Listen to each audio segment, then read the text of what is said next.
Hello guys. In previous video we have already learned about the various losses occur in boiler system with respect to indirect method. Okay, in this video we are going to learn about the calculation part of various losses.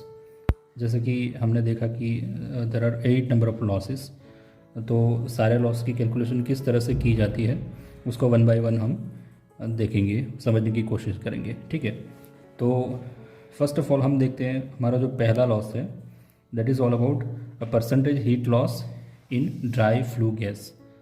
मतलब जो combustion chamber में जो dry flue gas produce हो रहा है उसके साथ जो हमारी हीट जो कि बिना यूटिलाइज हुए बाहर निकल रही है उसकी वजह से जो लॉस हो रहा है उसका जो परसेंटेज है वो हम किस तरह से निकाल सकते हैं वो हम ये वाला जो L1 है इसमें देखेंगे। और इसका एक फार्मूला है, सिंपल सा फार्मूला है, MCP डेल्टा T वाला फार्मूला है। तो इस फार्मूला के अंदर जो वेरियस पैरामीटर्स यूज़ हो रहे हैं जैसे कि ये अपना MD है, उसके बाद CP और ये TF minus TA upon gross calorific value of fuel into 100। So this is our formula to find out the percentage heat loss present in dry flue gas। Okay, उसको हम दूसरी तरह से भी निकाल सकते हैं। ये हमारा एक स्मॉल सिंपल सा फार्मूला है जिसमें AAS प्लस 1, मतलब ये है actual mass of air supplied plus 1। तो इसके हिसाब से भी हम निकाल सकते हैं, लेकिन ये जो है पहले हमें ढूंढने की ज़रूरत पड़ेगी, इसको हम पहले डिराइव कर लेंगे। ठीक है, तो ये MD हमारा जो अननोन पार्ट है, MD जो फार्मूला, MD जो हमारा पैरामीटर है वो अननोन है, तो उसको हम किस तरह से निकाल सकते हैं और ये क्या है पहले तो हम ये समझेंगे। तो यहाँ पर आप देख सकते हैं कि MD is equal to total mass of dry flue gas. ये एक तरह से कंबशन प्रोडक्ट है जिसके अंदर बहुत सारे गैसेस होते हैं, जैसे कि CO2 हो गया, अपना H2O जो कि वेपर फॉर्म में है, उसको गैसियस फॉर्म भी कह सकते हैं। उसके अलावा सल्फ़र के ऑक्साइड है जिसको हम SOX बोलते हैं, और नाइट्रोजन के ऑक्साइड्स है इसको हम NOx बोलते हैं। उसके अलावा अगर प्रॉपर कंबशन नहीं हो रहा है, इनकम्प्लीट कंबशन हो रहा है, तो कार्बन मोनोऑक्साइड भी प्रोड्यूस होता है। तो ये हमारा जो MD है वो total mass of dry flue gas, मतलब ये ड्राई फ्लू गैस का टोटल मिक्सचर है जिसमें ये बहुत सारे गैसेस एग्जिस्ट करते हैं। तो हमें सेपरेटली इन सारे जो गैसेस है उसका मास निकालना पड़ेगा, तो वो हम एक एक करके निकालेंगे और उसको हम एडिशन करेंगे तो अल्टीमेटली हमें MD मिल जाएगा। तो जैसे कि ये MD जो है वो टोटल मिक्सचर है, mass of CO2, mass of N2 in combustion air, mass of O2 in flue gas, mass of SO2 in flue gas and mass of N2 present in fuel. हमें यहाँ पर एक चीज़ notice करनी है, ये बात कि N2 जो है नाइट्रोजन वो दो जगह पे एग्जिस्ट करता है। एक तो कंबशन एयर के अंदर जो हम एयर सप्लाई करते हैं कंबशन के लिए वो एयर में होता है, और दूसरा वाला जो नाइट्रोजन होता है वो फ्यूल के अंदर एग्जिस्ट करता है एज अ कॉन्स्टिट्यूएंट। ठीक है, तो ये MD जो है वो हमारा टोटल मिक्सचर है, total mass of dry flue gas है। यहाँ पे एक क्वेश्चन दिया हुआ है कि ये जो L1 लॉस है उसका जो हम डिटर्मिनेशन करेंगे, इसको जब निकालेंगे तो उसमें हम जो वेट पार्ट है वो हम कंसिडर नहीं कर रहे हैं, क्योंकि this is all about a dry flue gas. ठीक है, बाकी जो H2O को लेकर जो लॉसेस हो रहे हैं उसको हम L2, L3 और L4 में अलग से सेपरेटली देखने वाला है, L2, L3 और L4। ठीक है, तो ये हमारे वेट लॉसेस है। L1 जो है वो हमारा ड्राई लॉस है।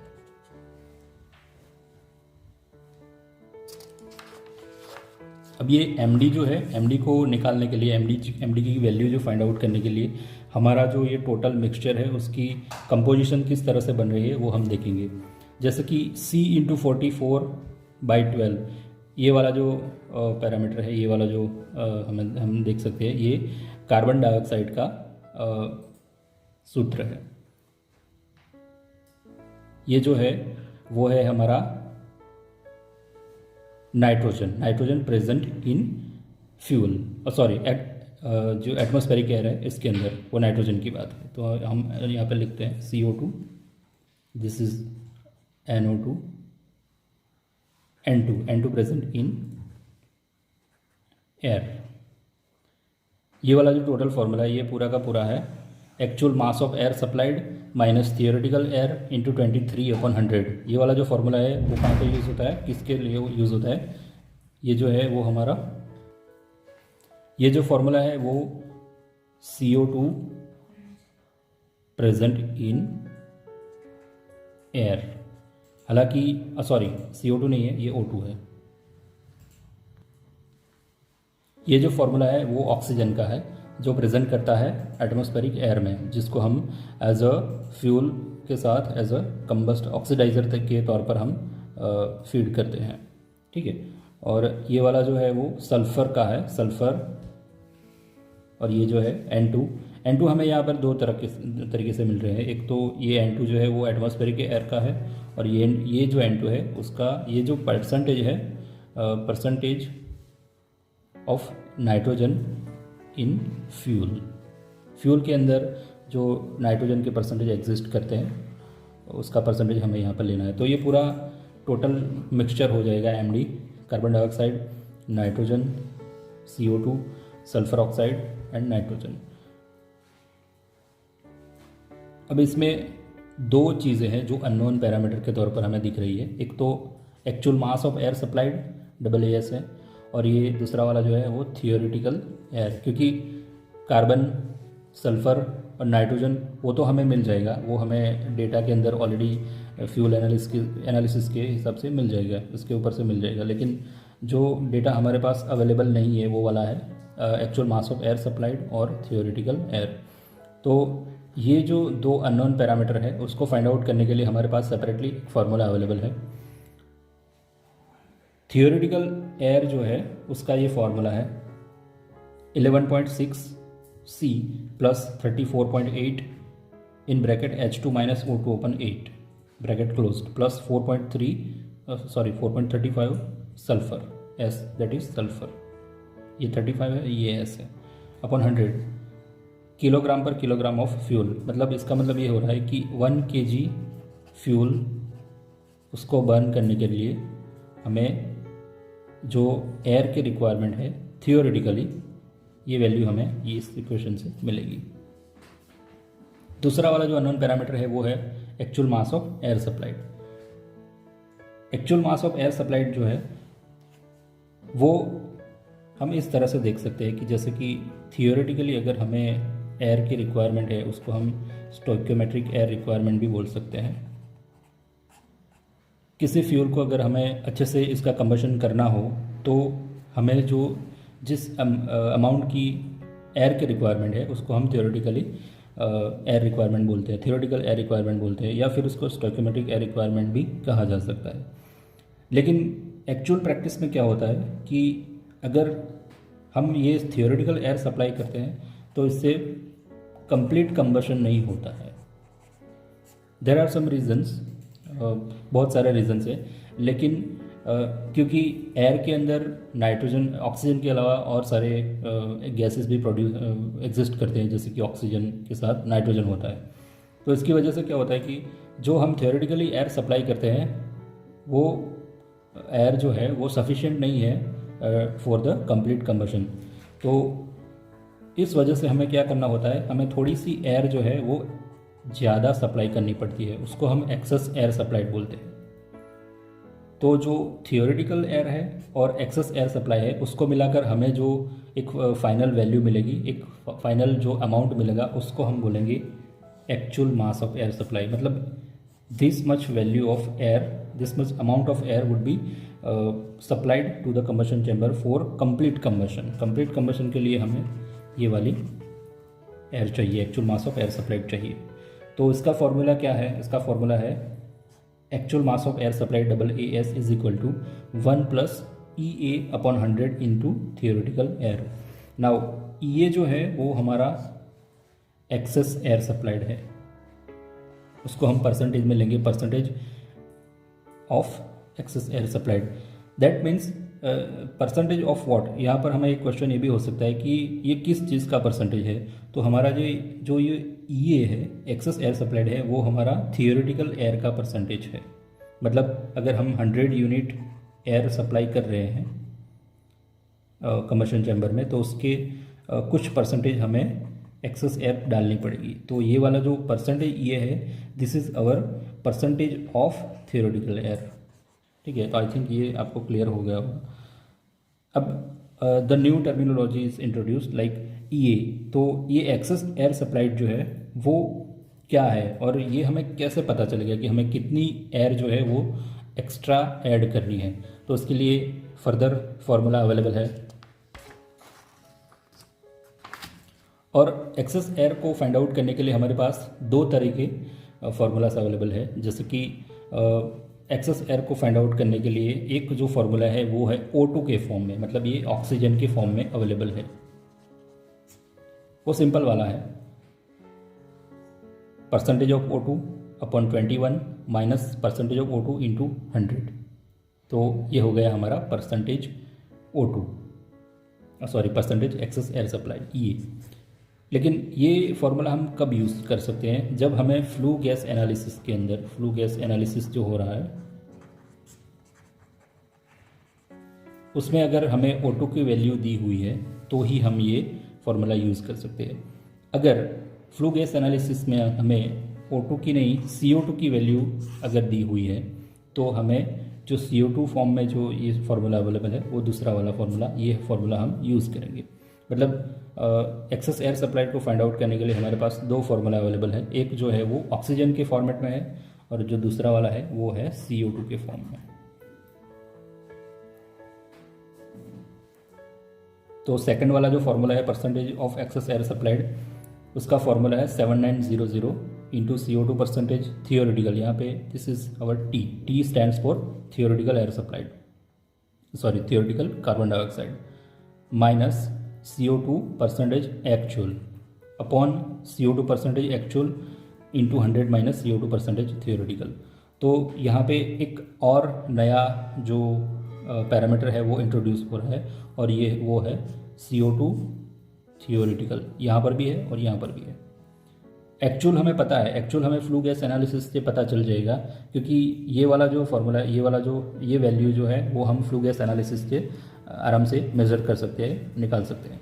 लेकिन जो मैथमेटिकल कैलकुलेशन के सहारे अगर ये थियोरेटिकल वैल्यू निकालनी है तो उसके लिए हमें अलग से कुछ फार्मूला लगाने पड़ेंगे। तो ये वाला जो है वो कार्बन डाइऑक्साइड परसेंटेज है theoretical. Now what is the formula of percentage CO2 theoretical? So to find out the percentage CO2 theoretical हमारे पास एक फर्दर एक फार्मूला अवेलेबल है। वो जो फार्मूला है इसमें percentage CO2 theoretical is equal two moles of C upon moles of N2 plus moles of carbon plus moles of sulphur. हम यहाँ पर भी लिख सकते हैं मोल्स ऑफ सल्फर। तो ये थियोरेटिकल कार्बन डाइऑक्साइड को फाइंड आउट करने के लिए हमारे पास तीन अलग से फार्मूला है, सॉरी तीन अलग से अननोन पैरामीटर मिल गए, कार्बन के मोल्स, नाइट्रोजन के मोल और सल्फर के मोल। तो ये मोल जो है उसको हम अलग से डिफाइन करेंगे, अलग से फाइंड आउट करेंगे, उसके लिए भी फार्मूला अवेलेबल है। जैसे कि मोल्स ऑफ सी जो है उसको फाइंड आउट करने के लिए हमारे पास फार्मूला है, ये जो कार्बन है, कार्बन का टोटल वैल्यू या फिर इसकी मोल हम किस तरह से डिफाइन कर सकते हैं, तो उसका ये फॉर्मूला है weight of carbon in fuel upon molecular weight of carbon. Weight of carbon in fuel मतलब फ्यूल एनालिसिस से हमें जो कार्बन का जो परसेंटेज मिला है वो हम यहाँ पे सीधा पुटअप करेंगे, और नीचे मॉलिक्यूलर वेट ऑफ कार्बन ये वैल्यू हम यहाँ पे डाल देंगे। हमें पता है कार्बन की मॉलिक्यूलर वेट जो है वो है 12। उसके अलावा moles of sulphur same way हम निकाल सकते हैं, moles of sulphur in fuel upon molecular weight of sulphur that is 32। Then the moles of N2 ये हमारा हो गया मोल्स ऑफ C, ये हो गया हमारा मोल्स ऑफ सल्फर, और ये हमारा moles of nitrogen. Moles of nitrogen किस तरह से निकाल सकते हैं, तो नाइट्रोजन की वैल्यू दो जगह पे होती है, हमें पता है ये चीज़। एक तो एयर में भी प्रेजेंट करता है नाइट्रोजन जिसका परसेंटेज है 77%, और कुछ परसेंटेज जो है वो फ्यूल में भी एग्जिस्ट करते हैं। तो नाइट्रोजन जो है वो दो जगह पे एग्जिस्ट करता है, इसीलिए हमें दो उसको एडिशन करना पड़ेगा। ये वाला जो है वो weight of nitrogen in theoretical air upon molecular weight of nitrogen. Nitrogen का जो मॉलिक्यूलर वेट है वो है 14 plus weight of nitrogen in fuel, ये हमारा फ्यूल वाला पोर्शन है, और उसको हम मॉलिक्यूलर वेट ऑफ नाइट्रोजन के साथ डिवाइड करेंगे तो ये भी हमारा 14 ही होगा। हालांकि हम यहाँ पर N2 कंसिडर करते हैं तो N2 जो है वो 14 into 2 is equal to 28 consider करना पड़ेगा। तो हमें ये nitrogen, moles of nitrogen, moles of sulphur और मोल्स ऑफ कार्बन, ये तीनों वैल्यू जो है वो हम यहाँ पे पुटअप करेंगे तो हमें मिलेगा percentage of theoretical carbon dioxide. ये वैल्यू हम यहाँ पे पुटअप करेंगे, CO2 परसेंटेज, CO2 थियोरेटिकल यहाँ पे हमारी ऑलरेडी एक्चुअल जो हमें fuel analysis flue gas analysis से मिली हुई है वो हम यहाँ पे पुटअप करेंगे। तो हमें फाइनल वैल्यू जो मिलेगी वो है एक्सेस एयर सप्लाइड, और ये एक्सेस एयर सप्लाई की जो वैल्यू है वो हम पुटअप करेंगे हमारा जो पुराना वाला इक्वेशन है, ये वाला actual mass of air supply plus 1 plus EA upon 100 into theoretical air. तो इससे हमें मिलेगा total value of actual mass of air supplied. ये वैल्यू और थियोरेटिकल एयर, ये वैल्यू हम पुटअप करेंगे यहाँ पर, ये जो हमारा फाइनल इक्वेशन है जो से हमें MD मिलेगा। तो MD की वैल्यू हम इस तरह से फाइंड आउट करेंगे, और वो फाइनल वैल्यू हम हमारा जो लॉस का जो इक्वेशन है वो फॉर्मूला में हम डाल देंगे। यहाँ पे मैंने अलग से दिया हुआ है कि molecular weight of carbon 12, molecular weight of nitrogen 14 and molecular weight of sulphur is 32। तो इस तरह से हम हमारा जो पहला वाला लॉस है उसको हम निकाल सकते हैं। MD हो गया, MD को हम यहाँ पे पुटअप करेंगे और इसके साथ CP specific heat of dry flue gas, ये वैल्यू हम पुटअप करेंगे। TF जो है वो हमारा temperature of dry flue gas है, और TA जो है वो हमारा एम्बियंट एयर टेम्परेचर है, एटमॉस्फेरिक एयर टेम्परेचर है, और GCV that is stands for gross calorific value, उसकी वैल्यू होती है, यूनिट होता है किलो कैलोरी पर किलोग्राम। तो ये सारी वैल्यू हम यहाँ पे पुटअप करेंगे तो जो फाइनल वैल्यू हमें मिलेगी वो हमें देगा percentage heat loss due to the dry flue gas that is called L1।